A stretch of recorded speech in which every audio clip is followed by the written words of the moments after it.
Okay, I'm in. Okay. Right. Okay, I'm gonna hang up. Bye.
Allison, are you able to hear me? Great. I'll turn my camera on for just a couple minutes here, and then I'm going to go off when it's time for you to present. I'm looking for how to share my screen.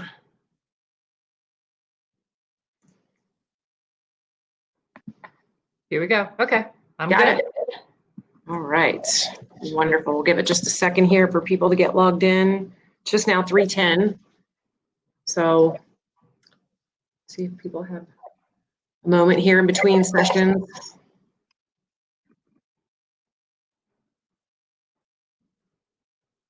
Hi, Ian Greenblatt. I see you there.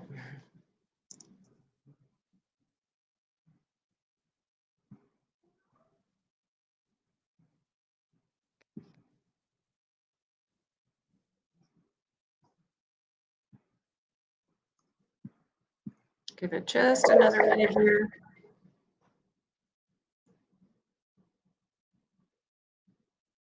Looks like we have a few people.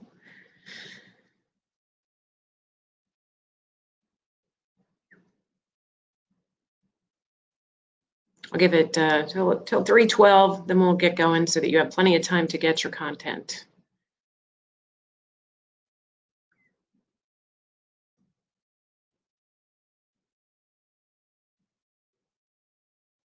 I believe we go to 3:40, Christine. Okay. Yep. Yeah, so you'll be taking the bulk of the time. I'll be around to wrap it up as well. So Sounds good. yep. Okay, looks like we have a few people logged on here. So I will start just briefly by, first of all, thanking those of you that have joined in our session for taking the time to do so.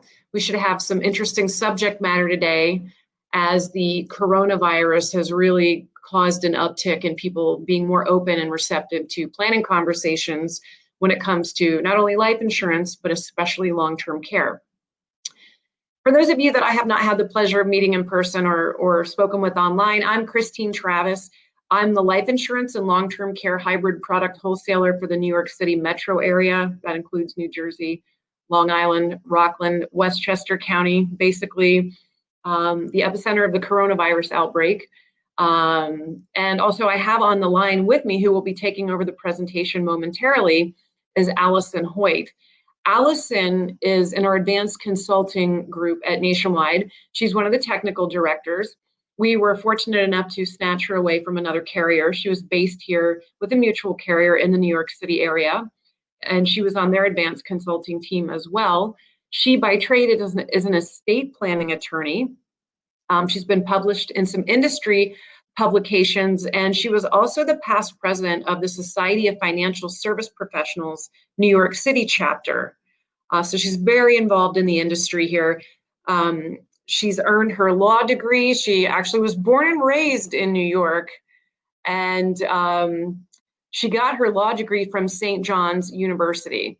And she's got some fun hobbies. One of them is sand volleyball. When she lived in New York, it used to be beach volleyball, but now that she lives in Columbus, Ohio, it is sand volleyball.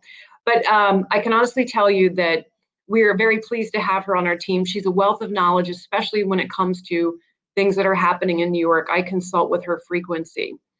Allison does hold a few designations as well. She's got her CLU from the American College, and she's earned the Trust and Estates Practitioner designation from the Society of Trust and Estate Practitioners. So with that being said, I'm going to give you a very brief competitive positioning commercial for Nationwide, and then Allison's going to take it away with her new wealth transfer presentation. We're happy to be able to bring the subject matter to you today because it fits very well with our product offering, both in and outside of New York.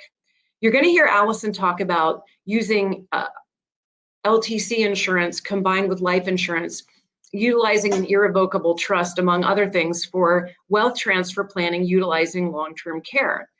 Our products have two features that make this work for your clients. Number one, any of our choices, whether it's our joint rider outside New York, our individual LTC rider, or our Care Matters offerings, they're all cash indemnity products. So they are able to be used inside of a trust and also in some business situations as well.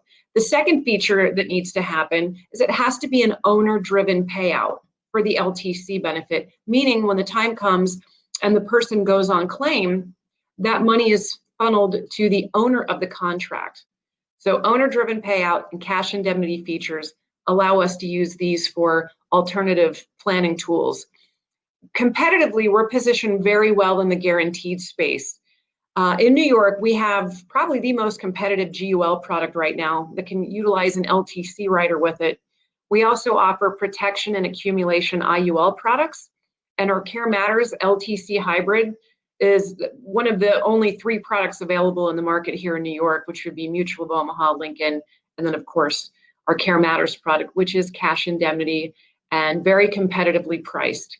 Outside New York, we have individual and joint riders. We have GUL as well as IUL and VUL products. We can offer full guarantees on those as well, any age to 120. And in addition to that, we have our Care Matters 2 product, which has got some tax qualified features so that you're able to deduct a portion of the premium or pay with an HSA. So I just wanted to give you the 30,000 foot view, full guarantees, competitive pricing, cash indemnity LTC benefits with owner-driven payouts. So with that being said, I'm going to turn over the rest of the presentation to Allison so she can share with you our intellectual capital that will hopefully help you have more meaningful discussions with your clients regarding this type of planning. So with that, Allison, take it away. Sure. Thanks, Christine. And thanks everyone for choosing our breakout session. I don't know a lot of these names, but hey, Robert Martin. Hey, Steve Florio, Gary Bleetstein, Joanne Brady, how are you? My buddy Paul Hansen told me that he is watching. I don't see your name in the people category, Paul, but how you doing? Chris Gathers from Nationwide is here as well. Hey, Chris. And thank you to Brandon and Algren Associates for hosting Christine and I. As she mentioned, my name is Allison Hoyt. I'm part of the advanced consulting group at Nationwide. That's Nationwide's advanced sales team. And I spend most of my time helping financial professionals position life insurance and long-term care solutions. So Christine is on the call. She is the product person. Please utilize this chat, kind of like that old VH1 pop-up video that we all know, I think, and loved. Don't let this opportunity go to waste. I will be mentioning just briefly a few of our products. And if you have questions, Christine is on the call to answer any product questions. So let me share my screen and bring up some slides. I don't have a ton of time. This presentation can be a good hour. So I need to talk fast. And we've called this presentation the New Wealth Transfer. So you should all see the slides now. Christine, if you're not seeing them, just let me know. Here's our disclosure. This is not tax or legal advice. So I've given this presentation within the last few months to the DC Estate Planning Council and the Columbus Bar Association. So it definitely has an estate planning attorney bent. And I can't assume that they know the latest and greatest about the long-term care products on the market.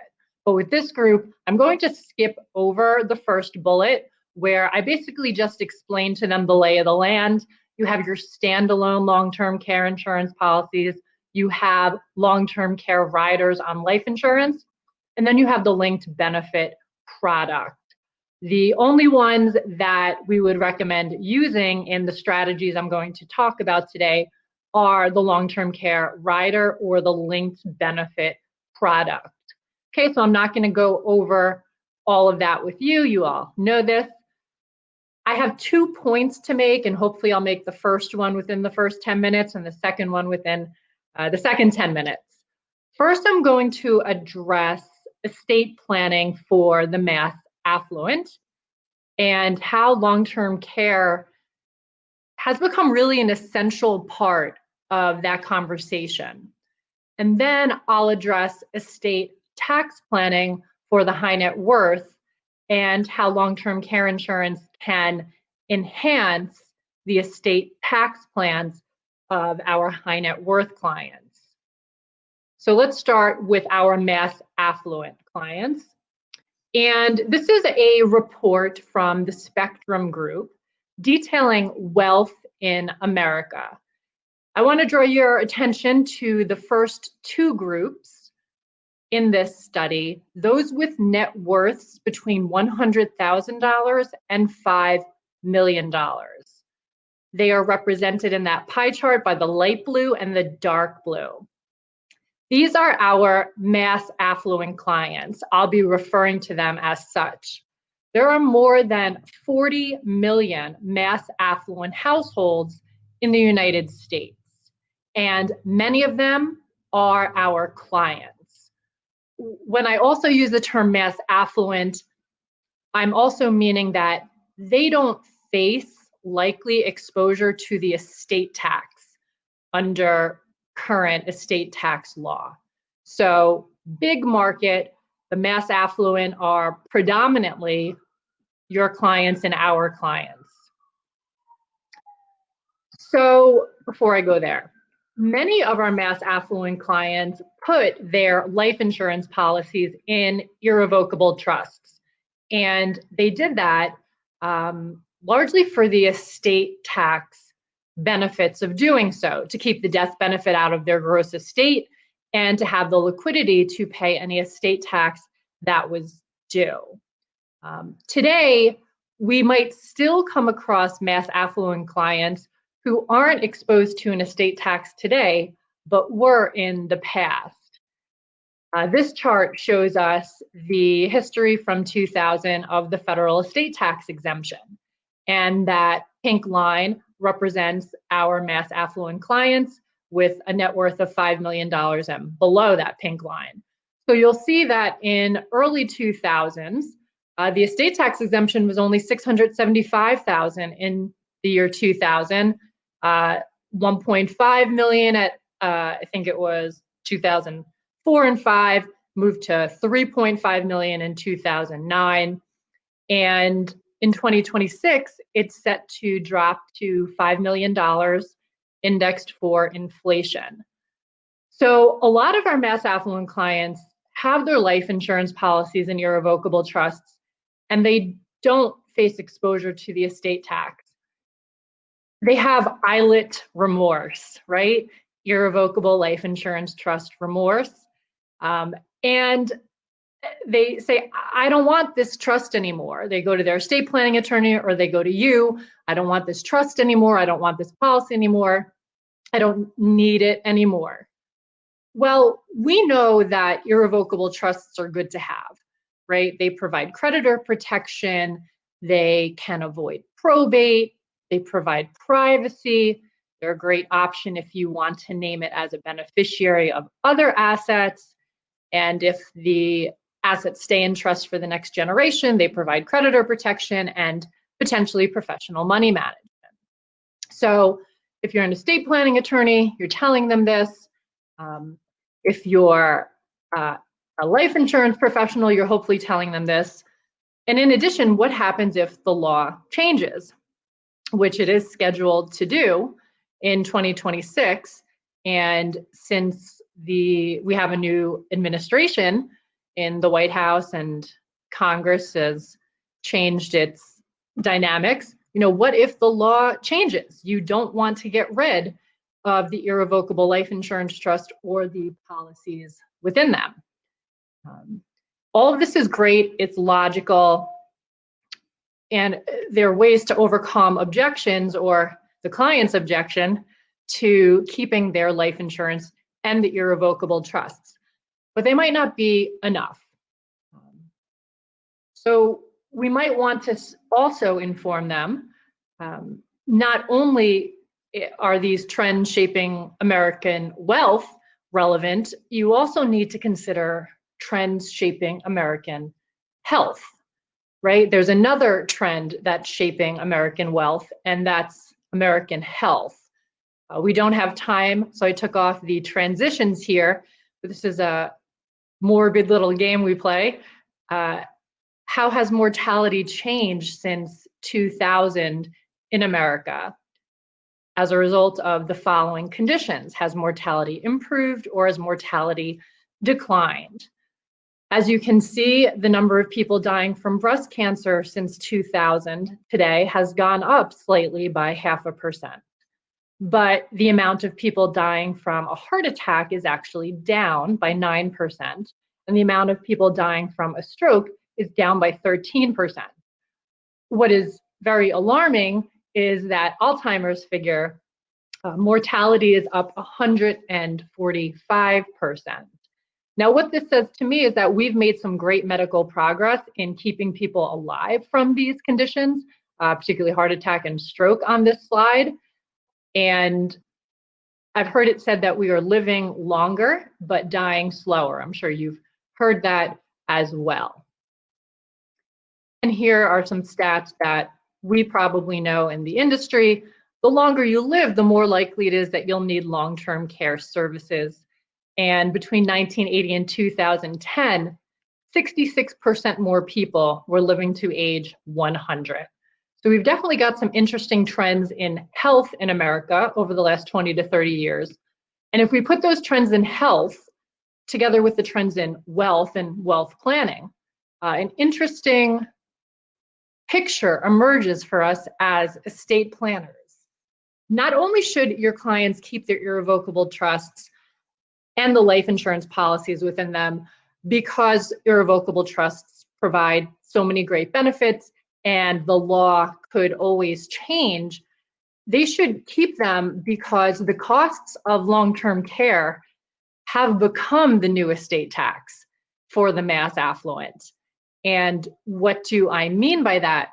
I mean, even though our mass affluent clients may not ever face exposure to an estate tax under law, their estates are likely to still be diminished and potentially significantly so by the costs of long-term care. Instead of 40% of your estate above an exemption going to the IRS, it's going to go to the LTC. The largest threat to wealth transfer planning for these clients is not the estate tax, it is the costs of long-term care. Here's Genworth's cost of care survey, and I input the zip code 11791. That's good old Syosset, New York. Brandon Unger and I are graduates, small world, right, of Syosset High School. the costs of long-term care on Long Island, the metro area where you all are, $155,000 a year if you want a private nursing home, $72,000 if you're in an assisted living facility, and about $60,000 if you're having a home health aide. So if we multiply each one by 5, you're up to over $700,000.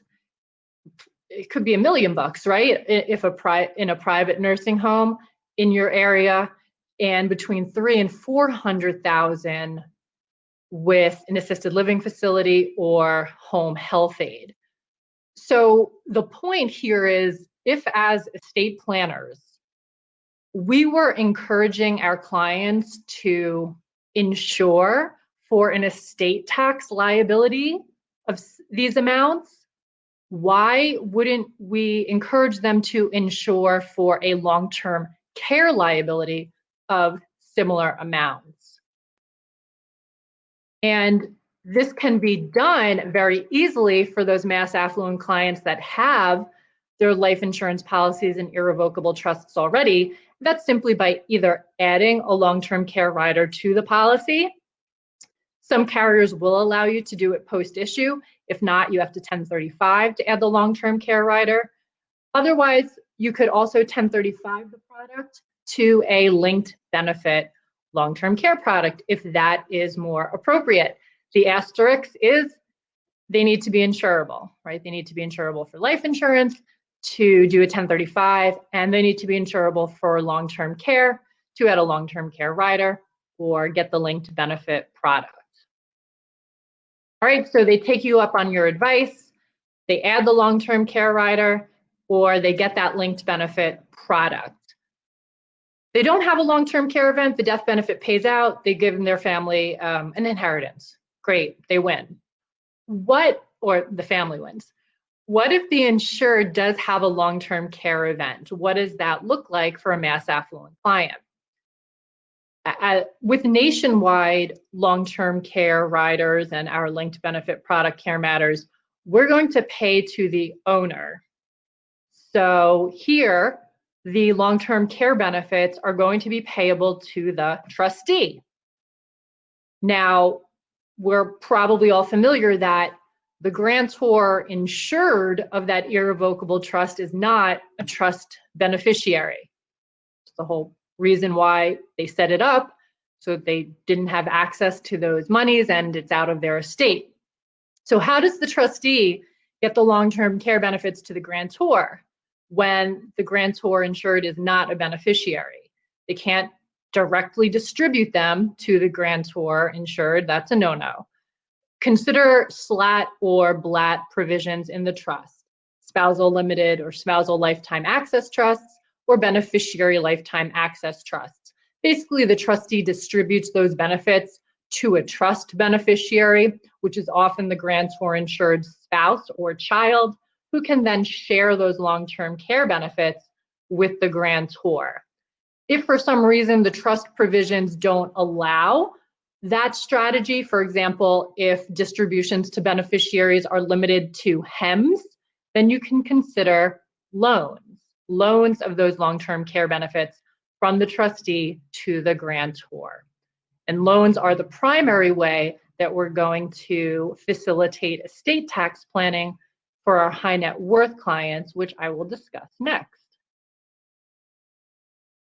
I can't see if people are chatting because I'm sharing my screen. But Christine, are there any questions you want to highlight before I talk about our high net worth clients and long-term care planning?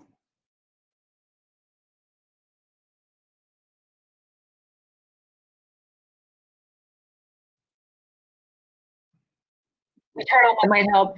Yeah, I don't see any new questions in the box. I am watching. So if any of you do have questions, please type them in and I will make sure that we address them. Awesome, thank you. Feel free to ask questions, type them on into the chat. All right, so that was our first point. I have 9 minutes left. Let's talk about the second class of clients that we may have, our high net worth clients.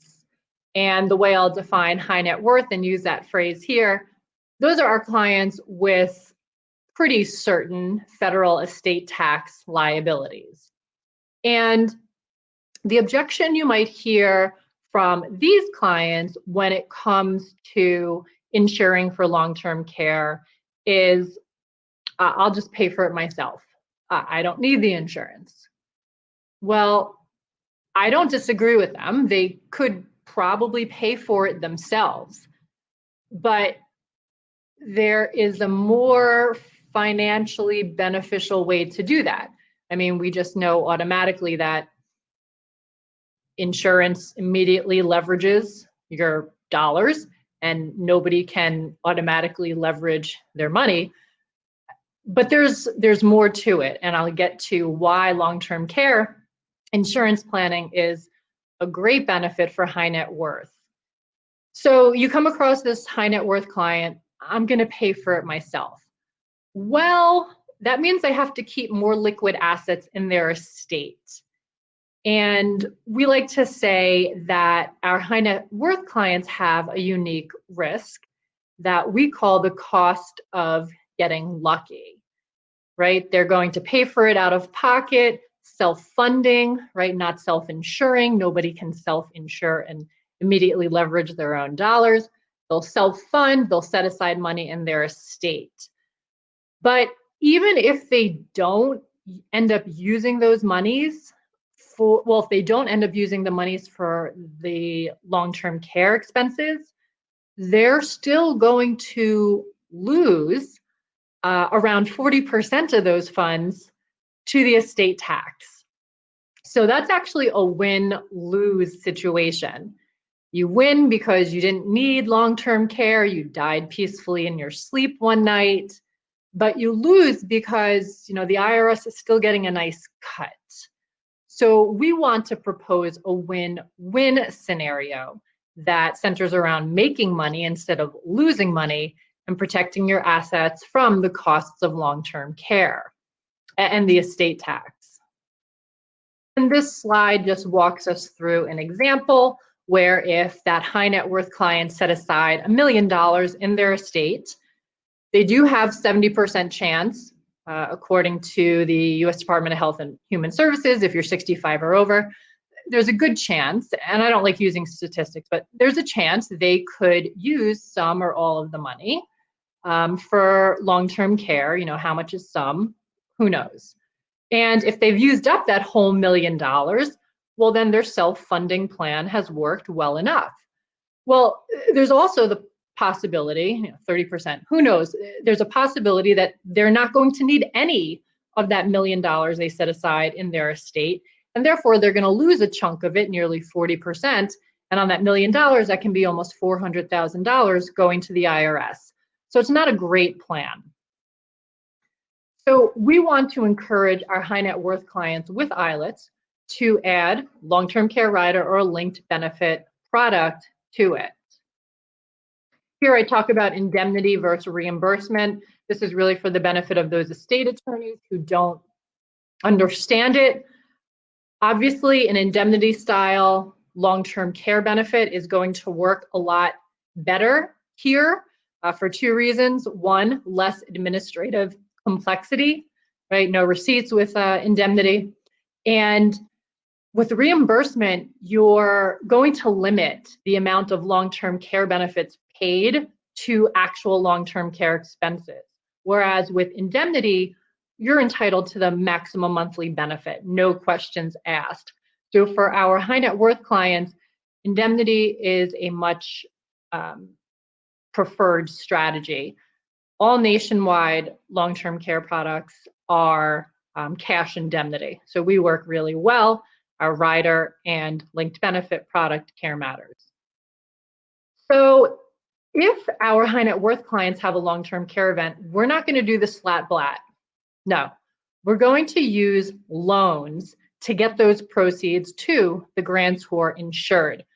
And not only have we leveraged their money by using insurance and not paid out of pocket, we've now removed more assets from their gross estate.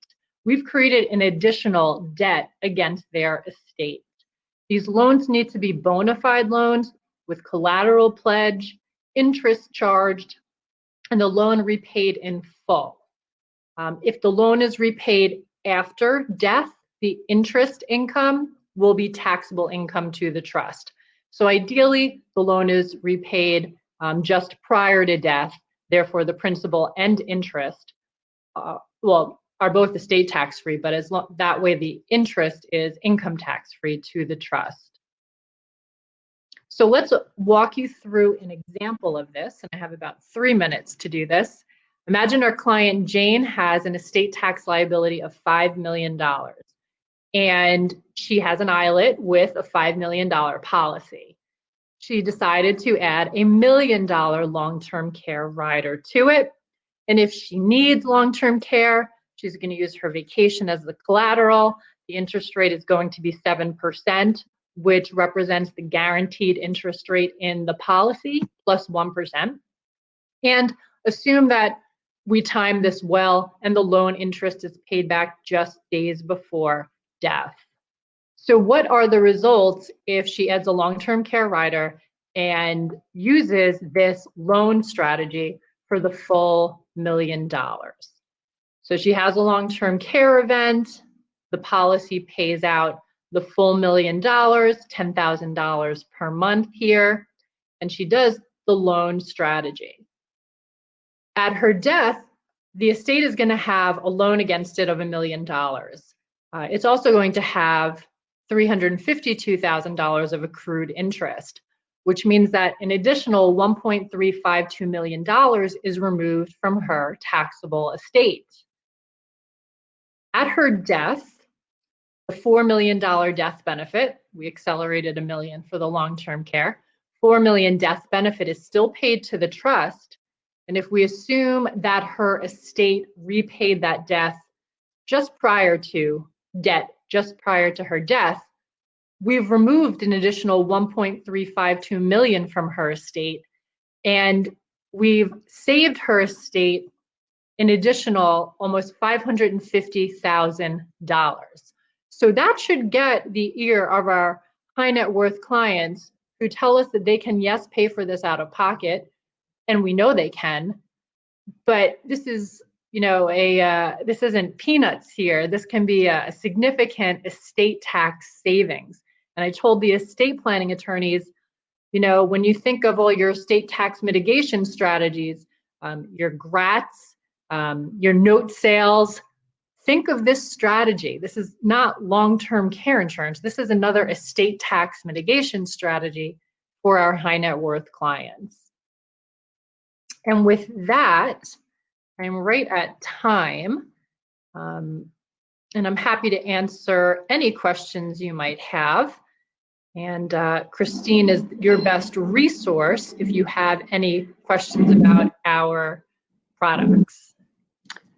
Yeah, I'm on here, Allison. I don't see anything typed in the chat box, but that's fine. I'm sure everybody is eager to get on with the rest of today's kickoff meeting. So again, thank you all for joining us, and thanks to Algren for hosting.